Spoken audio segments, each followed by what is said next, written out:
begin your review for your test on infinite limits and limits at infinity, so basically vertical and horizontal asymptotes. So, starting right off, if we have a limit as you approach infinity equaling some number, then that number is a horizontal asymptote, always. Just that's the number that you are going to approach, so it's a horizontal asymptote. The limit as you approach C, and this negative is the big part, C from the negative side. That means this is a one-sided limit. So that means that your approach, as you approach from the negative side, from the, in this case, that would be the left side, because negative comes from the left. When will a rational function have a horizontal asymptote of 0? That means the bottom needs to be bigger. So degree of the bottom, I should say, so the degree of the numerator is less than the degree of the denominator. So the bottom is bigger. When will it not have a horizontal asymptote? Well, that's when that's flipped around. The degree of the numerator is bigger than the degree of the denominator.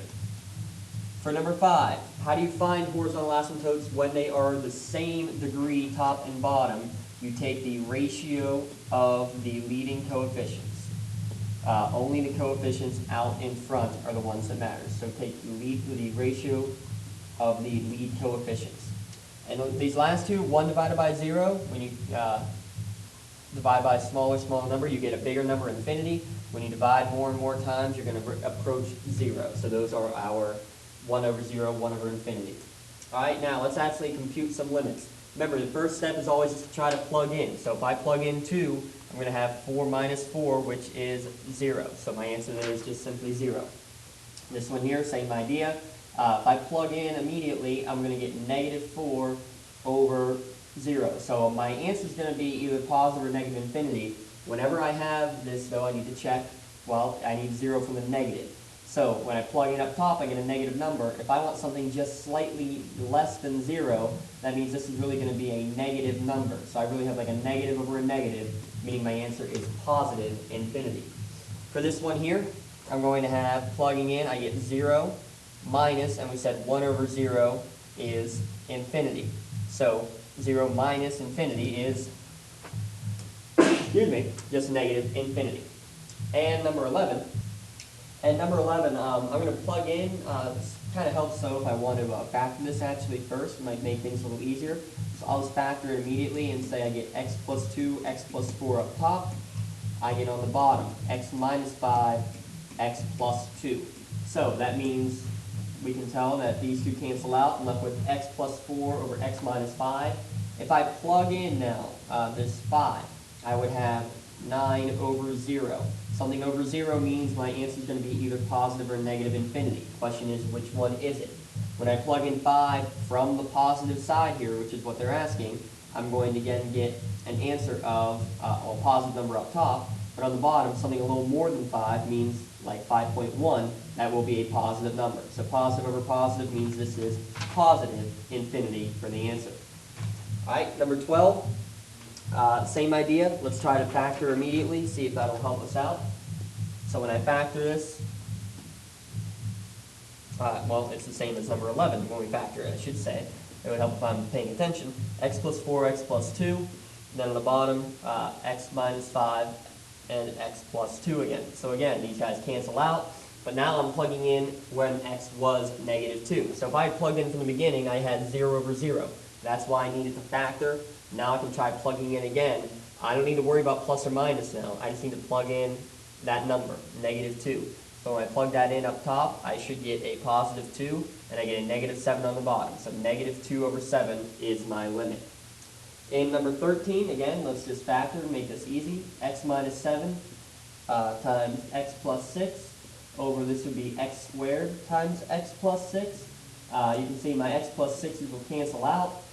Just to make things a little bit easier, when I plug in, I would get 0 over 49, which is just 0.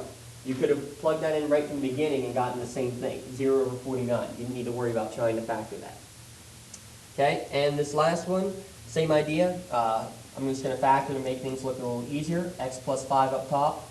I'll have x plus 5 and x minus 6 on the bottom. So just like before, these ones cancel out, kind of make things easy. That means now my new function looks like 1 over x minus 6, I want to plug in something just slightly smaller than 6, so like 5.9, meaning I would get 1 over, which is a positive number, over, this would just be a, something a little smaller than 6 means this is going to be a negative number. So my answer is negative infinity as a result. All right, the next ones, considering this function here, and we want to look at the limits from the left, from the right, and then the limit in general. Okay, I'm going to, again, factor and see what I get. I'll get x minus 3, x minus 4, over x minus 5. Nothing cancels out. So yes, this is definitely an asymptote here, which is fine. What I want to say, though, is if I plug in something bigger than 5, what happens? Well, if I plug in a little bit bigger than 5, I'm going to get a positive number times a positive number up top. And on the bottom, something slightly bigger, again, means I get a positive number. All positives, so that's why this is positive infinity for my answer. Now, if I plug in something a little smaller than 5, like 4.9, I still will have positives up top from these guys, like about 2 and 1. But on the bottom, now I'll have a negative. That's why this answer is negative infinity. Therefore, my limit in the end, because one's positive and one's negative infinity, my limit as a whole, when I'm looking from both sides, doesn't exist. We're approaching 2 different spots. This one at the bottom, same idea. Let's factor. X plus 5 times x plus 1 over x minus 4, x minus 4. So same idea. I'm going to plug in 4, something a little bit bigger. So again, like 4.1. When I do that, I'm going to get a positive and a positive up top. And on the bottom, something a little bit bigger than 4 means both of these will be positive. So yet again, I get positive infinity for this first answer. For this next one, something a little smaller, means I'm plugging in like 3.9. I'm going to get still positive and positive up top, but these guys will now both be negative answers. Well, negative times negative still is positive, so I still do get positive infinity for that limit. And that means since these two limits in 18 and 19 are the same, that means that it's the same from both directions, so the limit technically can't exist. We say that it will be at infinity.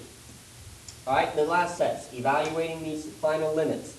When I plug in infinity here, 2 over infinity is just 0, because anything divided by infinity is 0. So 5 plus 0, meaning my limit is 5. And this one here, the same I'm plugging in. Infinity divided by 5 is still infinity. Minus 2 over infinity, which is 0. So infinity minus 0 is just infinity. In 23, what I'm looking at here in any of these rationals are that my coefficients, what are they happening here? The coefficients are the same, so my limit is just the ratio of, or the degrees are the same, so the limit is the ratio of the coefficients. I got a 1 up here, a 2 on the bottom. 1/2 is the limit.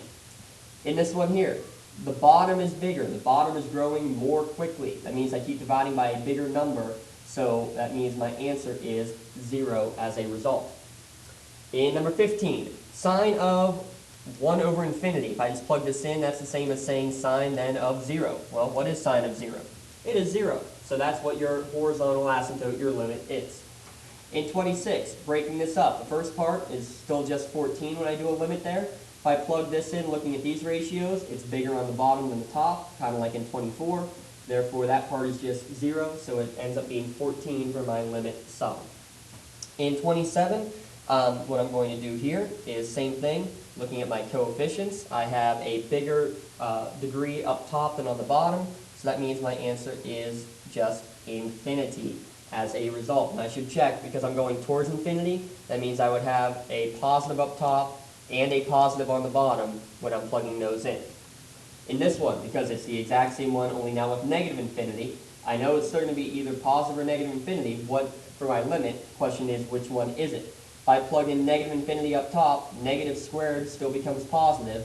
This on the bottom is going to be a negative. So that's why this limit is negative infinity. So make sure you're careful on that. It's not the same problem. Definitely got to check it. They could still both be positive depending on what it is, or both negative. Always check your signs though when you get infinity for your answer. All right, 29, coefficients I need to look at because the degree is the same. So I just looked at those lead coefficients, negative 1 over 3. And this last one right here, again, just the lead coefficients. The bottom is bigger than the top, so that means always my limit is 0. There you have it, nice and easy. Hopefully we should be in good shape to pass all this test.